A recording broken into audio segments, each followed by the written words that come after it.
Eles Não Usam Black Tie, o filme adaptado da peça de teatro de Gianfrancesco Guarnieri, representou um marco no cinema nacional no final da ditadura militar aqui no Brasil, ainda mais se tratando a luta dos trabalhadores no mesmo período em que a greve dos metalúrgicos de 78 a 80 estava explodindo na região do ABC, onde a figura do Lula se popularizava cada vez mais, todo aquele cenário que culminaria mais tarde na formação do PT, da CGT e da CUT estava se concretizando.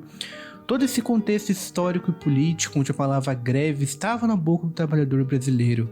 Obviamente que seria impossível discutir esse filme lançado em 81 sem falar desse contexto político e social explosivo que acontecia no país nesse mesmo período, mas uma boa parte da essência da obra, e isso também inclui a peça original do Guarnieri, é composta muito mais da universalidade que compõe esse tema e menos do caos e da energia existentes nesse cenário de transição política e social que acontecia no Brasil. É válido ressaltar que a peça teatral foi escrita não na ditadura militar, mas ainda no governo JK em 58, alguns anos antes do golpe militar de 64, que daria início ao mesmo regime que o filme de 81 representa. Ou seja, Eles Não Usam Black Tie é uma obra gerada a partir de transição política, uma obra que cria uma ponte de diálogo entre passado e presente para representar não só a luta da classe trabalhadora por melhores condições de vida, mas também a sua expectativa em relação ao futuro. O foco da obra é o presente, os fatos que estão acontecendo no exato momento, mas o presente também como jardim onde será plantado aquilo que será colhido no futuro, aquilo que será feito em 2 semanas ou aquilo que acontecerá em 9 meses. Vai se preparando, hein, senhor?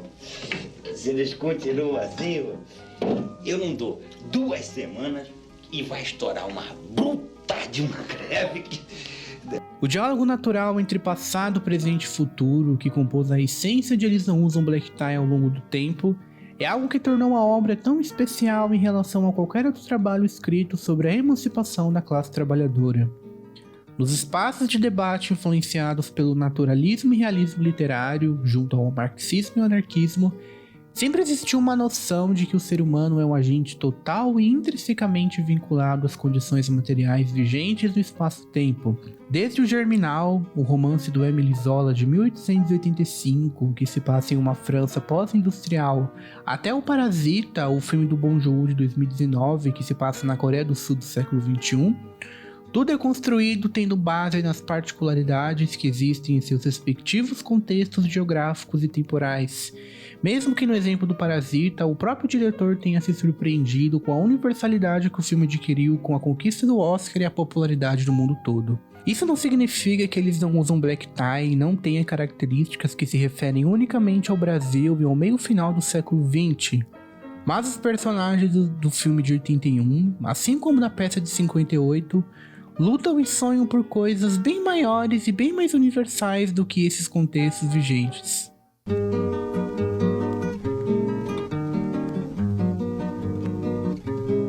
O filme começa com Tião e Maria voltando de um passeio no cinema. Várias referências à época do filme passam na tela, no filme de Star Trek em cartaz, a vestimenta das pessoas, o ônibus, carros antigos, todas essas coisas características de um Brasil transitando dos anos 70 para os 80, mas o que realmente marca esse cenário é a repressão policial, a ditadura, as dificuldades, os tempos difíceis.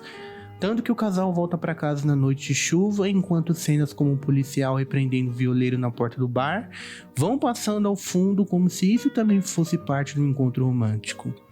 Durante toda a viagem de volta no busão, Maria revela que tem algo muito importante para contar a Tião, e durante os primeiros minutos do filme, o telespectador fica nessa ansiedade imensa, até finalmente ter revelado que ela está grávida do garoto que mais tarde o próprio Tião nomearia de Duarte. Esse garoto que ainda está na barriga de Maria, mesmo nem sendo um personagem carne e osso do filme, carrega consigo uma série de simbologias dentro do que acontece no contexto da obra. Como dito agora na introdução, o que motiva esses personagens é a construção de um projeto de vida que será colhido no futuro, um futuro que depende de uma série de escolhas e decisões feitas no presente, que na maioria das vezes são totalmente contradizentes entre si, o que torna esse futuro ainda mais misterioso e imprevisível. O Duarte é a representação deste amanhã obscuro e incerto que até então não possui forma, não possui ideologia, não possui conteúdo. A única coisa que possuem é um nome que ativa nos personagens o gatilho das ansiedades e dúvidas sobre o futuro que ainda está por vir. Por isso o desejo de antecipar a data do noivado, por isso o desejo de Maria em abortar a criança lá no meio final do filme. As incertezas que cercam o futuro tornam-o ainda mais assustador. A cena prossegue com Otávio chegando em casa reclamando do trabalho, reivindicando greve, o exato momento em que a consciência de classe desses personagens fica evidente, mas é apenas quando Romana, na personagem de Fernanda Montenegro, chega na sala que a gente percebe o quão importantes são essas decisões para esse ambiente. Tanto o noivado quanto greve são duas linhas que dividem o presente do futuro, aquela fronteira que os personagens, ao mesmo tempo que almejam atravessá-la, ainda encaram com receio, não apenas porque representam escolhas com consequências irreversíveis, mas porque dialogam diretamente com as suas duas principais posições que o trabalhador médio, independente de sua época ou nacionalidade, assume. O operário como membro de família, seja pai, mãe, marido, esposa, filho, filha, neto, neta, e o operário como de fato aquele que mantém o mesmo sistema capitalista que o explora de pé. Pelo fato do noivado e da greve serem decisões com consequências irreversíveis, a preocupação de Romana em relação a isso é mais do que legítima.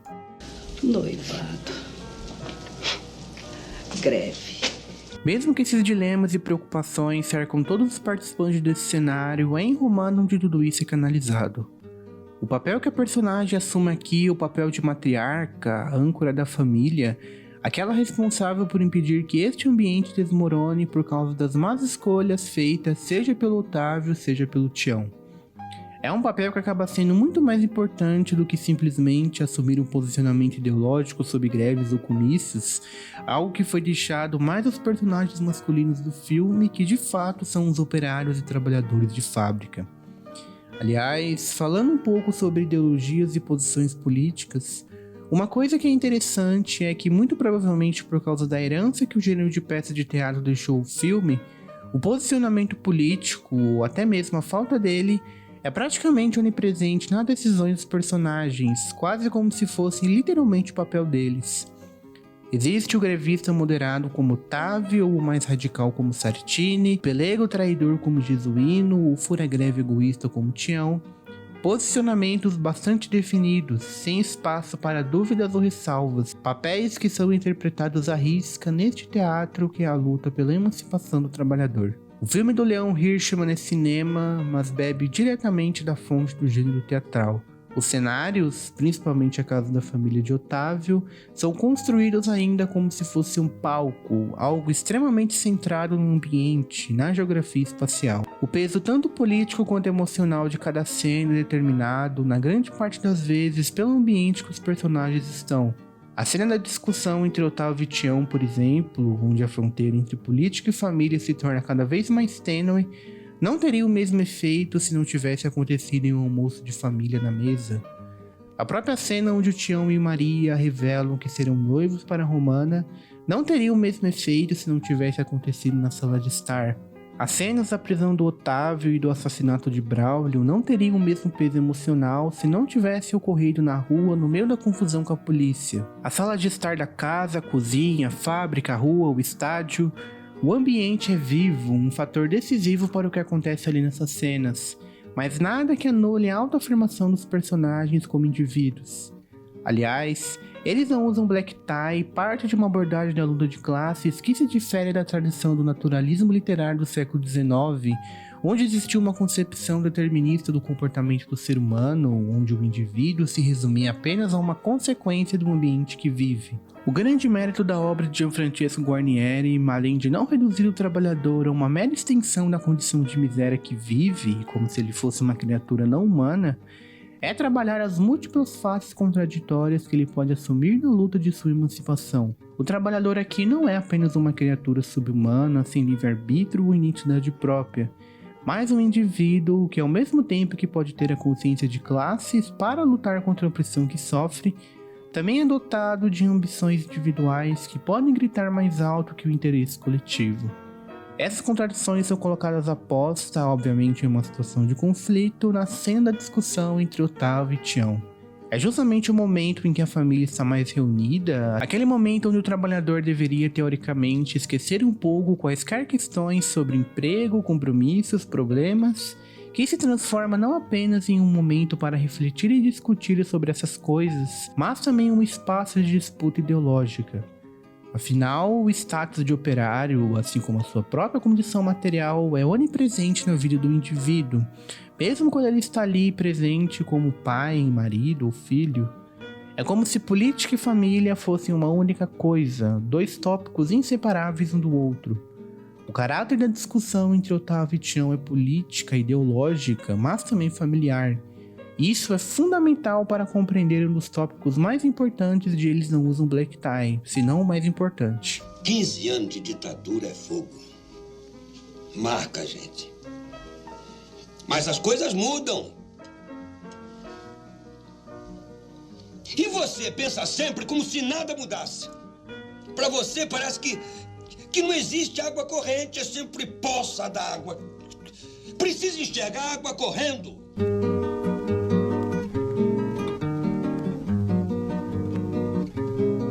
Sempre existiu, tanto na tradição literária quanto cinematográfica, uma tendência de representar o trabalhador, o camponês, o pobre, o marginalizado de uma forma extremamente animalesca, onde a miséria é o estágio social onde o ser humano beira a sua forma mais primitiva, mais violenta, tudo em nome da sobrevivência básica. Eu posso citar novamente o exemplo do naturalismo literário que eu já falei inúmeras vezes nesse vídeo, posso falar exemplos como Vidas Secas, tanto a obra do Graciliano Ramos quanto a adaptação do Nelson Pereira dos Santos, principalmente o capítulo sobre a cachorrinha baleia, toda aquela questão que mostra que nesse cenário em que o ser humano é degradado ao máximo, até um animal acaba sendo mais humanizado que ele próprio.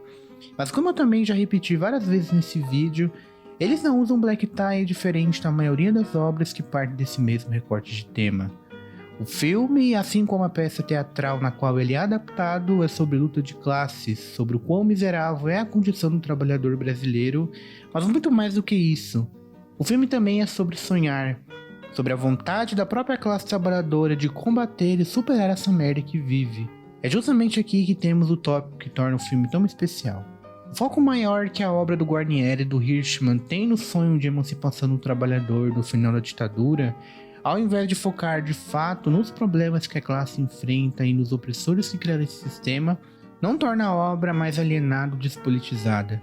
Isso porque a obra tem consciência de que esses problemas sociais e essas opressões são realidades extremamente óbvias que não precisam ser reforçadas e apontadas 24 horas por dia. Todo mundo sabe que em plena ditadura militar a inflação estava alta, o salário baixo, a polícia passando o rodo em geral, o sistema batendo, torturando. Ninguém precisa ler livros ou assistir filmes para saber que esse cenário é horrível, que essa realidade precisa ser mudada, porque isso já era extremamente óbvio por si só, mesmo em um tempo que havia infinitamente menos informação que hoje. Por isso que uma das coisas que Eles Não Usam Black Tie critica, junto ao peleguismo e à trairagem do Tião, é o radicalismo desenfreado do Sartini. Esse radicalismo violento e irracional, quase beirando a performance, que compromete a organização da classe em nome do combate aos problemas que todo mundo ali está careca de saber. Tá todo mundo na pior. Comida na mesa que é bom não tem. A inflação comendo. Chega, Sartini, chega. Estamos sabendo, né? Isso acabou se tornando uma lição que o filme deixou para qualquer tipo de abordagem sobre opressão, autoritarismo, crítica social, luta de classes, não apenas no cinema ou literatura, mas também no universo da música. Eu comentei nos meus 2 vídeos sobre o Racionais como o trabalho do grupo evoluiu da crítica social pela crítica social, da letra raivosa que joga na cara do público um monte de problema óbvio que qualquer pessoa com 2 neurônios entende, para uma visão bem mais mundana e menos ortodoxa, tanto dos problemas existentes na sociedade quanto da própria periferia em si. Eles Não Usam Black Tie e o desejo do trabalhador em sonhar dias melhores tem muito mais a ver com o Vida Louca Parte 2, do nada como um dia após um outro dia, com o brinde ao dia de hoje porque o amanhã pertence a Deus e acreditando que é só questão de tempo para o fim do sofrimento, do que com alguma crítica social vazia e pedante lançada antes de sobreviver no inferno de 97. Em 91, depois de quase 20 anos de ditadura, Já era cansativo gritar as mesmas palavras de ordem, reivindicar os mesmos direitos, lutar pelas mesmas causas, criticar o mesmo sistema, apontar os mesmos problemas. A MPB de Chique Caetano, o cinema novo do Glauber Rocha, a luta armada das guerrilhas comunistas, o movimento sindicalista, estudantil, os exilados, todo mundo já estava cansado de fazer a mesma crítica e de combater os mesmos inimigos. Por isso que nesse período de transição para a redemocratização não era mais cabível reduzir o discurso a uma mera crítica social. Era preciso pensar além do radicalismo performático representado pelo personagem do Sartini e imaginar um mundo mais digno e justo para o trabalhador brasileiro. Isso pode até parecer uma visão romantizada da luta de classes, mas querendo ou não, é a perspectiva que melhor capta a esperança da sociedade brasileira em dias melhores com o fim da ditadura em 85. Aliás, eu não diria que romântico é o melhor adjetivo para descrever o sentimento que o filme transmite, mas otimista. Não um otimismo alienado, sem perspectiva na materialidade, um otimismo com muita fé e pouca luta, como dizia o Gabriel Pensador, mas um otimismo que se afasta da tragédia fatalista de obras do naturalismo literário como Germinal, de Émile Zola. Eu acredito que este romance de 1885 é um bom comparativo para a gente visualizar o que de fato compõe a essência da luta de classes de Eles Não Usam Black Tie. Principalmente porque, mesmo a obra do Zola trabalhando os mesmos temas, o livro faz o exato oposto caminho. Primeiro que o romance de fato expõe a miséria que a classe operária francesa vivia no pós-evolução industrial, um mundo onde a técnica e o progresso se transformam em uma máquina de moer gente, ao contrário do que o ideal burguês iluminista pregava, uma miséria que beira o macabro sombrio. Trabalhadores reprimidos violentamente pela polícia, uma criança pequena morrendo literalmente de fome, operários de mina presos em um ambiente alagado e claustrofóbico, e pior ainda, a cena em que as mulheres enfurecidas arrancam o pênis do vendedor como vingança pelos abusos sofridos. Todas essas coisas que acontecem dentro ou em torno da questão da luta de classes tornam esse cenário ainda mais sombrio e principalmente mostram como o ser humano pode se comportar de forma animalesca. Não que Eles Não Usam Black Tie não tenha sua pitada trágica, a prisão do Otávio e a morte do Braulio são exatamente momentos trágicos da obra, mas a conclusão do filme é que mesmo com esses desafios, o trabalhador não pode parar. Por isso que a cena final do Otávio e Romana escolhendo os grãos de feijão tem um peso emocional muito forte. Mesmo com a morte de um companheiro, mesmo com o sofrimento batendo no peito, mesmo em estado de luto, a rotina do operário, assim como da dona de casa, da mãe, do pai, daqueles que sustentam famílias e mantêm sistemas opressores de pé, continua. Ou seja, se a vida não para, a luta também não pode parar.